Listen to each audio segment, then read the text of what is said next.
హే! 'Dhurandhar' movie super ఉంది. ఏంటి వీడు 3½ అవర్స్ లెంత్ పెట్టుకొని సూపర్ ఉంది అంటుండు. హే! 'ధురంధర్' మూవీ కొంచెం స్లో ఉంది భయ్య.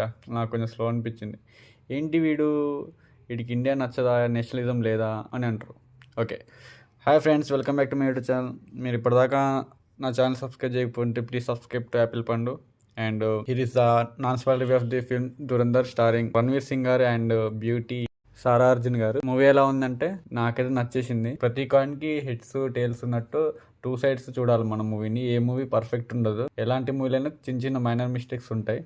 సో ఈ మూవీలోకి వచ్చేసరికి ఉన్నాయి, కొంచెం ల్యాగ్ సీన్స్ ఉన్నాయి. మూవీ కనెక్ట్ అవ్వడానికి కొంచెం టైం పడుతుంది. బట్ మూవీ అయితే నచ్చేస్తుంది, చూడొచ్చు థియేటర్లో. నాకైతే థమ్స్ అప్ అన్నట్టు. నేనైతే మంచి థరోలీ ఎంజాయ్ చేసిన. యాక్చువల్లీ ఇదంతా రియల్ ఈవెంట్స్ మీద ఉన్నది అన్నమాట మూవీ. రియల్ ఈవెంట్స్ ఉన్న మూవీని మనం ఇలా ఉండాలి అలా ఉండాలని చెప్పి మనం ఇమాజిన్ చేసుకోలేము.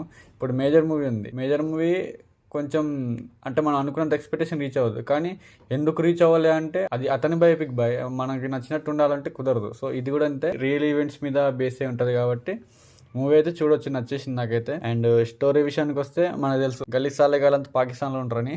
సో వీళ్ళు టెర్రర్ అటాక్స్ ఎలా చేసారు మన ఇండియాలో. And for example Kandahar flight hijack ఒకటి, నెక్స్ట్ మన 2002లో పార్లమెంట్ అటాక్ అదొకటి, అండ్ 2008లో 26/11 అటాక్స్. వీటి బేస్ మీద మూవీ ఉండే. యాక్చువల్లీ చూసేటప్పుడు నాకు కొంచెం పోకిరి టైప్ అనిపించింది అనమాట. అంటే మన పోకిరి అంటే అది మనం ఇమాజినేషన్ అనమాట, మన పూరి గారు రాసుకుంది. బట్ ఇందులో మాత్రం కొంచెం అట్లా అనిపిస్తుంది. అంటే ఇది రియల్ ఇన్సిడెంట్, కానీ మనం పోకిరి చూసినాం కాబట్టి మనకి పోకిరే కొంచెం కనిపిస్తూ ఉంటాయి షేడ్స్. అండ్ మూవీలో పాజిటివ్స్ ఏంటంటే హీరోయిన్ గారు తన అందం చూస్తూ ఉంటే అసలు మైమర్చిపోక ఉండలేం మనం. హీరో గారి యాక్టింగ్ మాత్రం ఇరగదీసారు. యాక్చువల్లీ ఆయన బయట కాంట్రవర్సీలు పెట్టుకుంటాడు కానీ మూవీలో మాత్రం బాగా చేసారు యాక్టింగ్. అండ్ బీజం కూడా బాగుంది. ఇంకా నెగిటివ్స్ అంటే ఇక ఉంది, కొన్ని ల్యాగ్ సీన్స్ ఉన్నాయి. 3½ అవర్స్ కూర్చోబెట్టి లాస్ట్ లో మళ్ళీ పార్ట్ 2 కొన్ని ల్యాగ్ తెచ్చుకున్నారు. అండ్ ఫస్ట్ హాఫ్ కూడా చాలా ల్యాగ్ ఉంటుంది. ఇంకా ఇన్ డెప్త్ వెళ్తే నేను కొంచెం స్టార్టింగ్ చూసినప్పుడు సరే ఇది నిజంగానే స్పై లానే ఉందే అనిపిస్తుంది. కానీ హీరో గారి యాక్టింగ్ వల్ల నాకు అర్థం కాలేదు అసలు రియల్గా వీడు పాకిస్తాన్ కూడా నిజంగానే అందులో ఉన్నాడా అనిపిస్తుంది. అంటే అంత మంచి యాక్టింగ్ చేశారు. క్లైమాక్స్ వచ్చే లోపలికి రివీల్ చేస్తారనమాట ఈయన స్పై అని చెప్పేసి.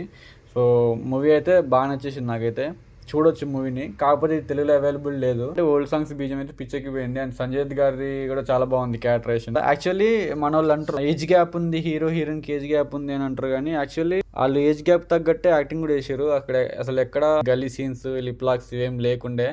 యాక్చువల్లీ 20-40 ఏజ్ వాళ్ళు ఎట్లా చేశారు అంతలో యాక్ట్ చేశారు. కాకపోతే వాళ్ళ కెమిస్ట్రీ ఇంకా బాగా వర్క్ అవుతుంది మూవీలో. ఆ పేరు చాలా బాగుంది, బాగా చేశారు. కొన్ని ఫ్రేజెస్ మనకు అర్థం కాకపోయినా ఈ మూవీ చూడొచ్చు, పక్కా చూడాల్సిన మూవీ అయితే. బాలీవుడ్ కంబ్యాక్ అనుకోవచ్చా? Yes, comeback. వీళ్ళు మరి లాక్డౌన్లో ఏం చేసారేమో తెలియదు కానీ అప్పటి నుంచి బాలీవుడ్ పడిపోయింది. రీబర్త్ ఆఫ్ బాలీవుడ్ అనుకోవచ్చా అంటే మేబీ కొంచెం అట్లా అనిపిస్తుంది. చూద్దాం. బుకింగ్స్ మాత్రం పూరమాస్ ర్యాంపేజ్లో ఉన్నాయి. ఈ వీక్లో ఇంకేం మూవీస్ లేవు కాబట్టి వెళ్ళి చూడండి. And that's all about this review. Please subscribe to apple పండు. Love you all. Bye bye.